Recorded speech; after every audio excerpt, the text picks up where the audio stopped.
Hello class, my name is Elvis Morani.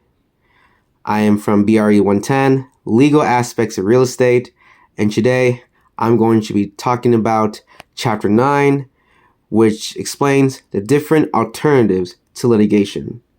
So litigation refers to, in real estate, when there is a dispute on a real property or on the ownership rights between disagreeing parties. And usually this dispute or issue is caused by different factors, but these factors can include the breach of contract, the breach of duty, or failure to state a defect of said property. If an issue like this occur, it usually be taken to the court and a whole formal process would ensure. However, it can get messy, and the chapter shows there are different ways in order to avoid litigation. These are referred to as the alternative dispute resolution, and it consists of three methods. The first one is negotiation, in which both parties would try to state clearly their needs and interests to each other and attempt to basically solve the dispute. It is better to have an integrative negotiation, which is a win-win situation, than a distributive negotiation, which is a win-lose situation, as I don't think any party would want to lose in a dispute. The second one is mediation, in which if the parties cannot negotiate or come to terms with each other with their interests set out, they can get the use of a neutral third party, which is referred to as a mediator, have it set up with them, in which they would establish the guidelines and rules for the process. Keep in mind they're a neutral third party, and they would try to guide, not impose a statement or basically try to propose a solution. They just help as a guidance and help the parties find a solution, which will then be submitted in writing like a contract and be submitted.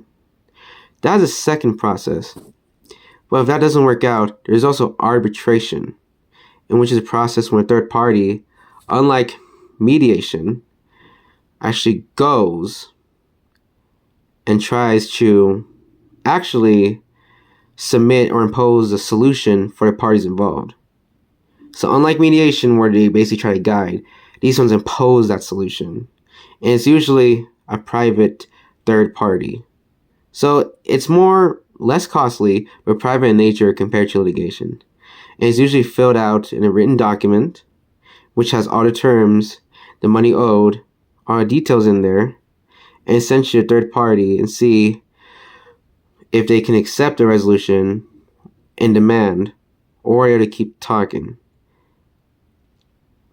Arbitration is a third method, which does cost money, unlike the first one, which is negotiation, but it is a much less costly way in litigation, in which you rather just deal with a private and try to get the terms and dispute out of the way rather than the courts get involved.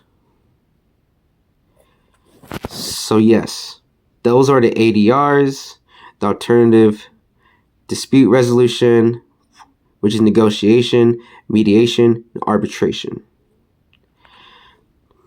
Other than that, the chapter goes over basically revoking and suspending a real estate license. And usually the process for getting a real estate license, or at least in California, in this case, would be to basically fill out a written application. However, if a commissioner in power decides that your application has some issues, has some falsified information, they will try to force a hearing with you and see if they need to either revoke or suspend the license for 90 days.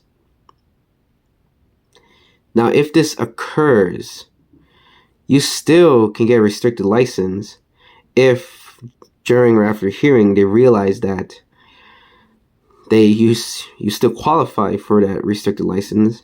However, they can suspend it or revoke the license if they find that the application is false and has some errors. An accusation must be filed and a hearing must be held if they decide to suspend or revoke you. Now, the person who lost their real estate license in this case is not happy with the hearing and the result they got. Like, they lost their license, they got it revoked. Then, after 1 year pass, they can actually reapply for that. Or basically they would sue and ask for reinstatement.